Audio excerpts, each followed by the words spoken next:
So hey guys, welcome back to 100,000 of cure fighting के और एक नए एपिसोड में आप सभी का स्वागत है। तो जैसा कि हमने पिछले एपिसोड में देखा था कि कैसे एंसेस्टर के रियम के बॉर्डर में कई सारे कल्टिवेटर्स आकर सीधे उनके वर्ल्ड के ऊपर अटैक करना स्टार्ट कर चुके थे, जहां एक बंदे ने बहुत ही पावरफुल अटैक करते हुए एंसेस्टर के वर्ल्ड के ऊपर एक दूसरा वर्ल्ड ला दिया था, जिसकी वजह से सभी काफी हैरान हो गए थे। लेकिन एंसेस्टर ने बहुत ही आसानी के साथ उसके अटैक को डिस्ट्रॉय कर दिया था। यहाँ तक कि एंसेस्टर की होली ऑरा के वजह से यूनिवर्स की दूसरी तरफ जो कल्टिवेटर्स आ रहे थे उसके वजह से वो लोग भी बहुत ही बुरी तरह से मारे गए थे और ये यहाँ पर उन लोगों को कुछ करने का भी मौका नहीं मिला था। जिसके बाद एंसेस्टर उन्हें डिस्ट्रॉय करने के बाद वहां से जाने लग गए थे। लेकिन ये देखकर वो लड़की जल्दी से एंसेस्टर को बता रही थी कि भले ही मुझे नहीं पता कि आखिरकार बिंग हुआन वर्ल्ड कहाँ पर है, लेकिन अगर आप मुझे एक मौका दो तो मैं आपके लिए उस वर्ल्ड को ढूंढ सकती हूँ। लेकिन उसके बातों को सुनने के बाद एंसेस्टर ने उस लड़की के ऊपर एक छोटा सा होली अटैक किया था, जिसकी वजह से वह लड़की काफी दूर जाकर गिरी थी। एंसेस्टर की थोड़ी सी होली ऑरा के वजह से वो लड़की धड़-धड़ कांपने लगी थी, उसका पूरा बॉडी कांपने लगा था। उसे एहसास हो चुका था कि एंसेस्टर का स्ट्रॉन्गेस्ट अटैक भी बहुत ज्यादा स्ट्रॉन्ग होता है। लेकिन आखिरकार फैंसी ने उसे अपने हाथ बढ़ाकर उन्हें अपने साथ चलने के लिए कहा था, जिसका मतलब ये था कि एंसेस्टर ने उसे एक्सेप्ट कर लिया है। तो अब आ गई, जिसके बाद नेक्स्ट एपिसोड की शुरुआत होते ही हम एंसेस्टर के यूनिवर्स के बाहर कई सारे स्टार वॉरशिप को देखते हैं, जो कि काफी तेजी के साथ सीधे एंसेस्टर के बाउंडरलेस वर्ल्ड की तरफ जा रही थी, क्योंकि वो लोगों को पता चल चुका था कि अभी अभी एक नए यूनिवर्स ने जन्म लिया है, जिसके अंदर कई सारे वर्ड्स हैं, जिसके अंदर कई सारे ट्रेजर्स भी हो सकते हैं। लेकिन तभी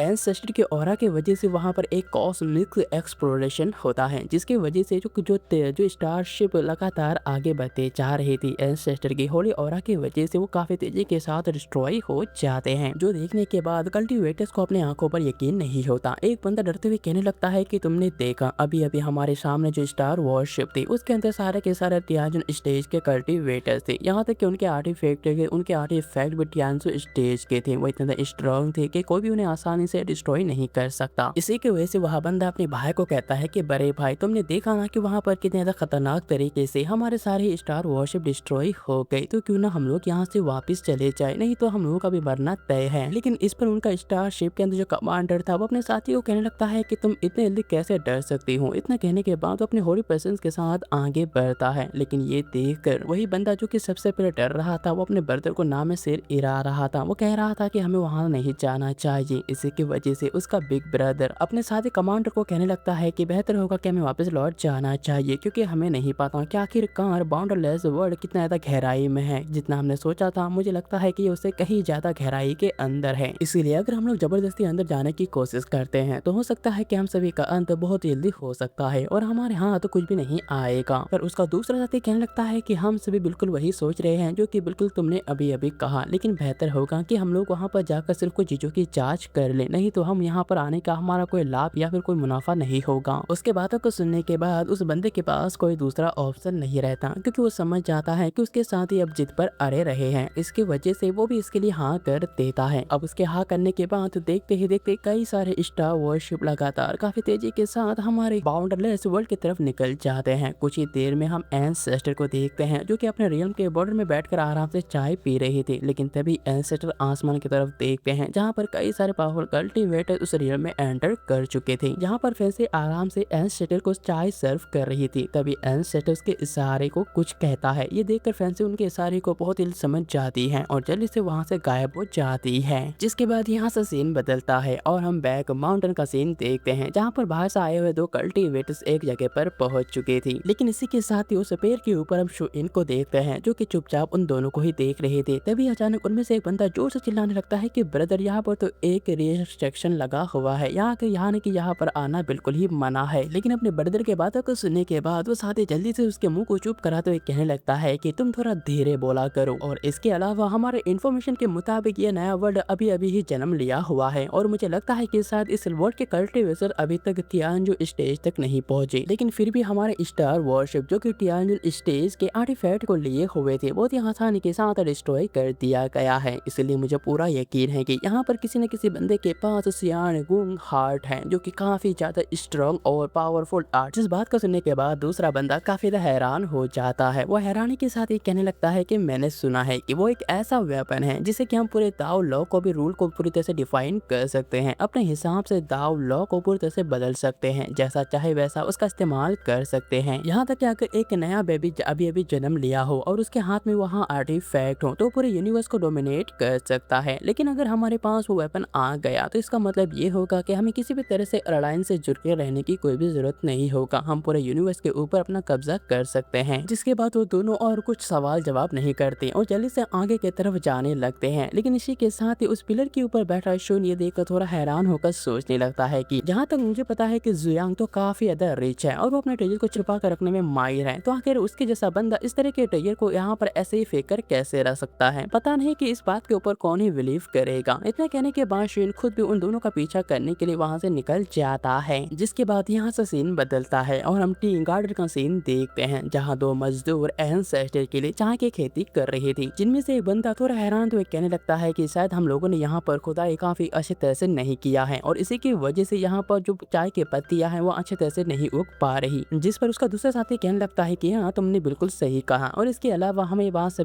हम सभी ये बात काफी अच्छे तरह से जानते हैं कि ये चाय की पत्तियां हमारे एंसेस्टर के लिए बहुत ज्यादा खास तरह के ट्रेजर्स है और इसी की वजह से हम अपने एंसेस्टर को किसी भी तरह से नाराज नहीं कर सकते और ना ही उनको हमारे ऊपर इतना विश्वास है उस विश्वास को कम होने दे सकते हैं। और फिर वो दोनों ही बंदे जल्दी से चाय की खेती करने के लिए पूरी तरह से तैयार हो जाते हैं। लेकिन उन दोनों को ये बात नहीं पता था कि कोई अनजान कल्टीवेटर एक बड़े से पत्थर के छिप कर उन्हें देख रहा था। वह बंदा असल में आउटसाइड यूनिवर्स का कल्टीवेटर था जो कि उन दोनों ही बंदों के हाथों में एक खास तरह का ट्रेजर जिसे कि हेयरलूम ट्रेजर कहा जाता है उसे इस तरह से यूज करता हुआ देखकर काफी हैरान था। वह हैरान तो कहने लगता है कि ये तो वही ट्रेजर है जिससे कि अगर कोई किसी के ऊपर अटैक करे तो स्पेस को भी काट सकता है और ये एक खास तरह का ट्रेजर यानी कि वेपन है। और इसी के साथ ही हम देखते हैं कि जैसे जैसे एंसेस्टर के दोनों ही सर्वेंट उस ट्रेजर का इस्तेमाल जो कि फावरे की तरह कर रहे थे वैसे वैसे आसपास स्पेस में दरारें पड़ रहा था। इसी की वजह से वो आउटसाइड कल्टीवेटर ये देखकर काफी हैरान था। साथ ही वह सोचता है कि अगर ये ट्रेजर उसके हाथ में लग जाता तो पूरे कॉस्मिक यूनिवर्स में पूरी तरह से पावरफुल कल्टीवेटर बन जाता यानी कि पूरे यूनिवर्स के ऊपर उसी का ही कंट्रोल होता। लेकिन तभी आउटसाइड कल्टीवेटर का नजर पड़ता है कि उन दोनों ही सर्वेंट के पास असल में दो हेयरलूम ट्रेजर हैं जिसकी वजह से उसके मुंह से अचानक ये आवाज निकल जाता है। लेकिन अब उस बंदे के आवाज को सुनकर एंसेस्टर के सर्वेंट वहीं पर रुक जाते हैं। उन दोनों ही सर्वेंट को उस बंदे का आवाज सुनाई दे रहा था इसी की वजह से वो रुककर उस आवाज की तरफ देखते हैं। वो देखकर हैरान हो जाते हैं कि एक बड़े से पत्थर के पीछे छिपकर कोई उन्हें खेती करता हुआ देख रहा है। जिसके बाद वो दोनों ही जल्दी से आउटसाइड कल्टीवेटर के पास जाकर उससे पूछता है कि आखिरकार तुम कौन हो और हमारे टी गार्डन में क्या कर रहे हो। यहाँ पर वो आउटसाइड यूनिवर्स का कल्टीवेटर ये देखकर काफी डर जाता है क्योंकि उन दोनों सर्वेंट के पास हेयरलूम ट्रेजर वेपन था जो कि काफी ज्यादा खतरनाक था। इसी की वजह से वो थोड़ा डर भी रहा था। लेकिन फिर वो अपने डर के ऊपर काबू रखते हुए उन दोनों को ही बताता है कि हमारा पूरा फैमिली एंसेस्टर को बहुत ज्यादा एडमायर करता है और इसी की वजह से आज हमारा फैमिली और मैं खुद इस खास स्पेशली एंसेस्टर से मिलने और उनके बारे में कुछ बातें करने के लिए आए हैं। कुछ पल के लिए आउटसाइड कल्टीवेटर की बात को सुनने के बाद वहाँ दोनों ही सर्वेंट थोड़े हैरान हो जाते हैं। लेकिन फिर वो दोनों अपने अपने काम में जाते हुए कहने लगते हैं कि हम इस बात से कोई इंटरेस्ट नहीं है और तुम्हारे साथ बात करने में भी हमें इंटरेस्ट नहीं है। लेकिन इससे पहले कि वो दोनों अपने काम पर दोबारा लग पाते अचानक वो आउटसाइड का कल्टीवेटर उनके हाथ को पकड़ लेता है। वो उन्हें बताता है कि रुको तुम्हें जाने की कोई जल्दी नहीं है। जिसके बाद वो आउटसाइड कल्टीवेटर अपने हाथ में एक शीनलैंड टी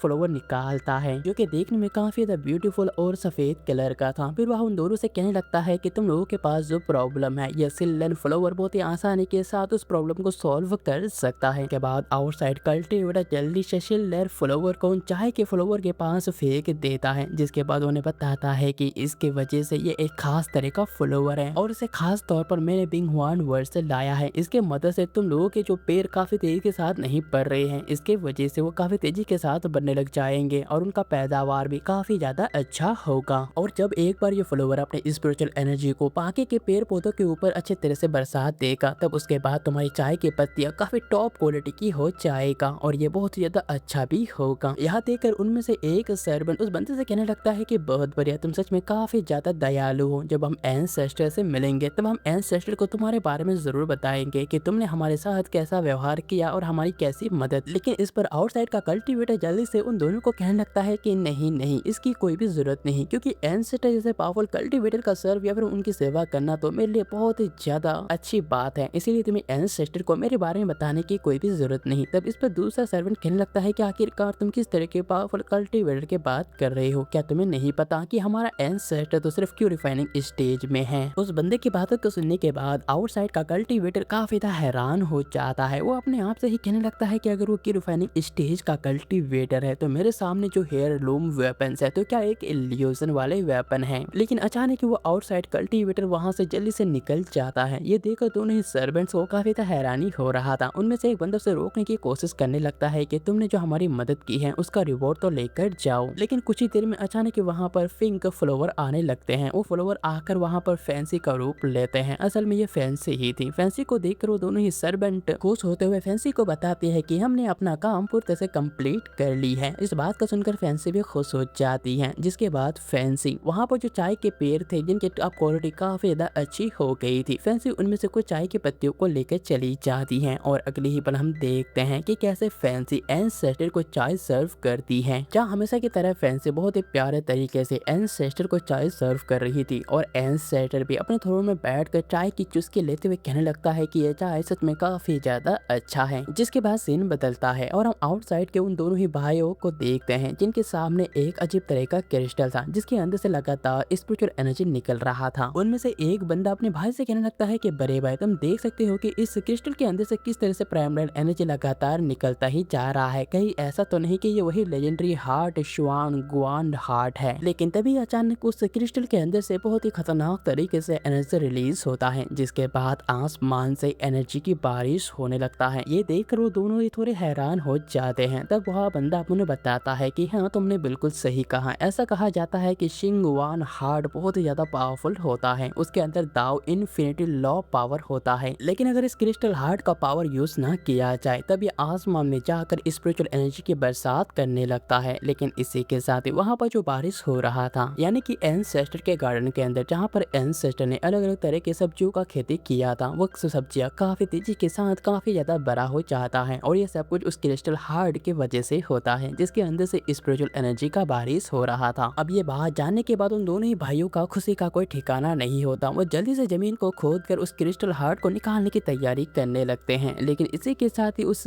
जगह एक पेड़ के ऊपर हम शुइन को देखते हैं जो कि एक लकड़ी के कठपुतली को बना रहा था। लेकिन अब वो उन दोनों ही बेवकूफ बंदों की बातों को सुनकर गुस्सा आते हुए कहने लगता है कि यहाँ तक कि एक अंधा आदमी भी बता सकता है तुमसे कितना ज्यादा अच्छे खासे ट्रेजर्स को चुनना है। और इतना कहने के बाद शुइन अपने एक छोटा सा स्पिरिचुअल एनर्जी रिलीज करते हुए उनमें से एक बंदे के पिछवाड़े में अटैक कर देता है जिसकी वजह से वो बंदा काफी जोर से चिल्लाता है। उसके आवाज को सुनने के बाद उसका बड़ा भाई उसे चुप कराते हुए कहने लगता है कि तुम अपने आवाज को थोड़ा सा डाउन रखो, कहीं जुयांग को पता चल गया तो हमारे लिए बिल्कुल भी अच्छा नहीं होगा। इस पर उसका छोटा भाई सबसे पहले आस पास देखता है। जब उसे लगता है कि यहाँ पर कोई और नहीं है इसी की वजह से वो दोबारा उस क्रिस्टल हार्ट को निकालने के लिए खुदाई चालू कर देते हैं। जबकि वही दूसरी तरफ शुइन अभी भी उन दोनों ही बेवकूफ वाले हरकतों को देख रहा था। तभी अचानक शुइन ने अपने हाथ में जो लकड़ी का कठपुतली पकड़ा हुआ था वो जल्दी से जमीन पर गिरा देता है। लेकिन उसके गिरने से ही वहाँ पर एक आवाज होता है जिसकी वजह से वो दोनों ही भाई पूरी तरह से सतर्क हो जाते हैं। वो दोनों हैरान और अपनी सतर्क निगाहों से आस पास देखते हैं कि कहीं उन्हें कोई देख तो नहीं रहा। लेकिन तभी अचानक उन्हें वही लकड़ी का कठपुतला दिखाई देता है जिसके अंदर से अब लाइट निकल रहा था। यहाँ देखकर दोनों ही भाई जल्दी से जाकर उस लकड़ी के कठपुतली को उठाता है जिनमें से बड़ा भाई गुस्सा होते हुए कहने लगता है कि छोटे भाई देखो असल में ये एक रियर और खास तरह का किंग शैन फ्रूट है। इस बात को सुनकर उसका छोटा भाई काफी खुश होते हुए कहने लगता है कि क्या तुम सच कह रहे हो बड़े भाई? मैंने सुना है कि किंग शैन फ्रूट किसी भी मरे हुए आदमी या फिर उनके बोन्स को दोबारा से बना या फिर जिंदा कर सकता है। लेकिन ये देखकर शुइन को उन दोनों ही बेवकूफ के ऊपर काफी ज्यादा गुस्सा आ रहा था क्योंकि शुइन देख पा रहा था कि कैसे ये दोनों काफी ज्यादा बेवकूफ हैं और एक मामूली से किंग शैन फ्लावर को पाकर इतना ज्यादा खुश हो रहे हैं जैसे कि उनके हाथ में लगभग अनलिमिटेड रियर ट्रेजर्स हाथ लग गए हों। लेकिन तभी अचानक उन सभी को एक बहुत ही भयानक आवाज सुनाई देता है जिसकी वजह से वो दोनों ही भाई काफी ज्यादा हैरान और सतर्क हो जाते हैं। लेकिन यहाँ पर छोटा भाई काफी डरते हुए कहने लगता है कि बड़े भाई मुझे लगता है कि जुयांग को हमारे यहाँ होने के बारे में पता लग चुका है और शायद इसी की वजह से वह उस खास तरह के ट्रेजर जिसका नाम हेयर लूम वेपन है उसका इस्तेमाल करके हमें मारने के लिए आ रहा है। लेकिन अपने छोटे भाई की बातों को सुनने के बाद सबसे पहला बड़ा भाई वहाँ से भागते हुए कहने लगता है कि बेवकूफ कहीं के अगर जुयांग को इसके बारे में पता होता तो अब तक उसने मूव इस्तेमाल कर लिया होता। फिर जिसके बाद वो दोनों ही भाई दुम दबाकर वहाँ से भाग जाते हैं। जबकि शुइन उन दोनों के देखते हुए कहने लगता है कि तुम्हारे जैसे बेवकूफ आदमियों के लिए उसे अपना मूव का इस्तेमाल करने की भी कोई जरूरत नहीं। इतना कहने के बाद शुइन दोबारा से उनका पीछा करने लग जाता है। जिसके बाद यहाँ से सीन बदलता है और हम एंसेस्टर के यूनिवर्स का बाहर का सीन देखते हैं जहाँ वही स्टार स्टार वॉरशिप अभी भी रुके हुए थी। तभी अचानक वो दोनों ही भाई जल्दी से अपने स्टार शिप के अंदर आ जाते हैं। ये देखकर उसके साथ ही उसे बात करने की कोशिश करने लगते हैं कि हम लोग इस बारे में मीटिंग कर रहे हैं कि जुयांग के साथ कैसे डील किया, लेकिन वो सभी ये देखकर काफी हैरान हो जाते हैं कि वो दोनों ही भाई ये उनके बातों को सुनने के लिए बिल्कुल भी तैयार नहीं है। वो दोनों ही जल्दी से अपने कमरे में जाकर अपने सामान को पैक कर रहे थे। ये देखकर उनमें से एक बंदा उससे पूछता है कि आखिरकार तुम लोग इतने ज्यादा डरे हुए क्यों हो, क्या तुम लोगों ने किसी तरह का भूत देख लिया? लेकिन असल में वो दोनों ही भाई उनके बातों का जवाब नहीं देते। वो जल्दी से अपने अपने सामान को पैक करके स्टार वॉरशिप को छोड़कर दोबारा से अपने वर्ल्ड की तरफ निकल पड़ते हैं, जो देखकर उन सभी को काफी हैरानी हो रहा था। लेकिन साथ ही हम देखते हैं कि कैसे शुइन उनके स्टार वॉरशिप के ऊपर ही था। तभी उस शिप के अंदर में से एक बंदा थोड़ा डरते हुए कहने लगता है कि ये लोग इतना डरे हुए हैं, कहीं ऐसा तो नहीं कि इन लोगों ने वहाँ के गार्ड को उस खास तरह के वेपन का इस्तेमाल करते हुए देख लिया है? क्या ऐसा हो सकता है कि जुयांग के पास किसी तरह का स्केर्ड आर्टिफैक्ट या फिर कोई वेपन है? इस पर एक और बंदा कहने लगता है कि मैंने खुद सुना है कि जुयांग सिर्फ क्यों रिफाइनिंग स्टेज का है, तो भला उसके पास इस तरह का वेपन कैसे हो सकता है? तभी स्टारशिप का कैप्टन उन सभी को साथ कहने लगता है कि क्या तुम सभी को याद है कि कैंशो सेट का सीक्रेट टेक्निक क्या है? इस पर एक बंदा जो कि अपने चेहरे पर मास्क लगाया हुआ था वो कहने लगता है कि क्या तुम उस टेक्निक के बारे में बात कर रहे हो जिसे कि विंड टेक्निक कहा जाता है? पर वहाँ कैप्टन बहुत ही शांत आवाज में कहता है कि हाँ, तुम लोगों ने बिल्कुल सही कहा, उसे विंड बर्निंग टेक्निक कहा जाता है, जो कि फॉर्मलेस और कलरलेस होता है, जिसका ना ही कोई रूप होता है। फिर वो अपने साथियों को बताता है कि हाँ, तुमने बिल्कुल सही कहा, और अगर एक बार हम उस टेक्निक का यूज कर ले तो बहुत ही खतरनाक तरीके से इस वर्ल्ड को डिस्ट्रॉय कर सकते हैं। लेकिन उसके लिए सबसे पहले हमें अपने पावर को कॉम्बाइन करना होगा, फिर हम नेचर के पावर का इस्तेमाल करके बर्निंग विंड टेक्निक को यूज कर सकते हैं। उसके एक ही अटैक से पूरा बुज हाउ रियलम ही पूरी तरह से डिस्ट्रॉय हो जाएगा। और दोस्तों, मुझे पूरा यकीन है कि अगर जुयांग कियान स्टेज में भी रहा तभी वो हमारे अटैक को बिल्कुल भी रोक नहीं पाएगा। अब उस कैप्टन की बातों को सुनने के बाद उसके सारे साथी मान जाते हैं और जोर जोर से हंसने लगते हैं, जैसे कि उन लोगों ने इस फाइट को जीते लिया हो। लेकिन यहाँ पर शुइन उनके बातों को सुनकर उनके हंसते हुए चेहरे को देखकर काफी ज्यादा गुस्सा आ जाता है। वो जल्दी से उनके ऊपर स्ट्रॉन्ग प्रेशर डालते हुए कहने लगता है कि तुम लोग खुद अपने मौत को बुलावा दे रहे हो। शुइन के मामूली से प्रेशर की वजह से उन टियांजिन स्टेज के कल्टीवेटर्स का हालत पूरी तरह से खराब होता जा रहा था। वो लोग उस प्रेशर को भी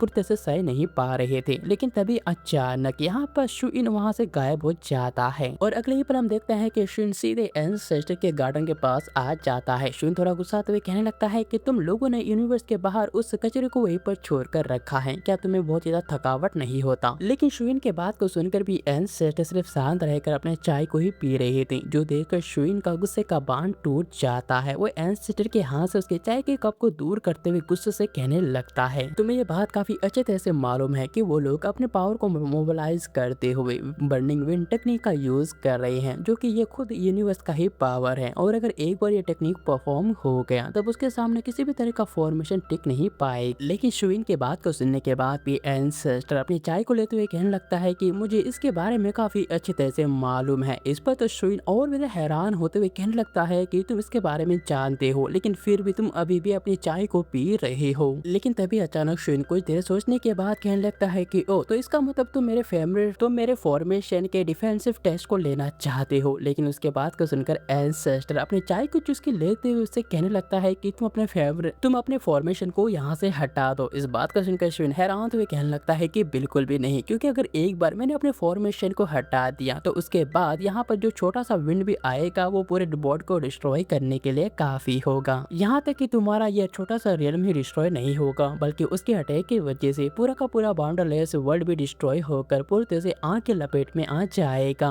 लेकिन इस बार भी एंसेस्टर शांत आवाज में ही उसे कहने लगता है कि मैं जो कुछ भी करता हूँ उसे मुझे तुम्हें समझाने की कोई भी जरूरत बिल्कुल भी नहीं है। हालांकि इस बार भी एंसेस्टर के बातों को सुनने के बाद शुइन को काफी ज्यादा गुस्सा आता है, लेकिन फिर भी वो अपने गुस्से के ऊपर कंट्रोल करते हुए कहता है कि ठीक है, तुम जैसा चाहते हो बिल्कुल वैसा ही होगा। अब मुझे पता चल चुका है कि तुम कितने ज्यादा खुदगर्ज इंसान हो। और दोस्तों, इसी के साथ ये शानदार एपिसोड भी यहीं पर एंड होता है। आपको एपिसोड कैसा लगा कमेंट करके जरूर बताइएगा।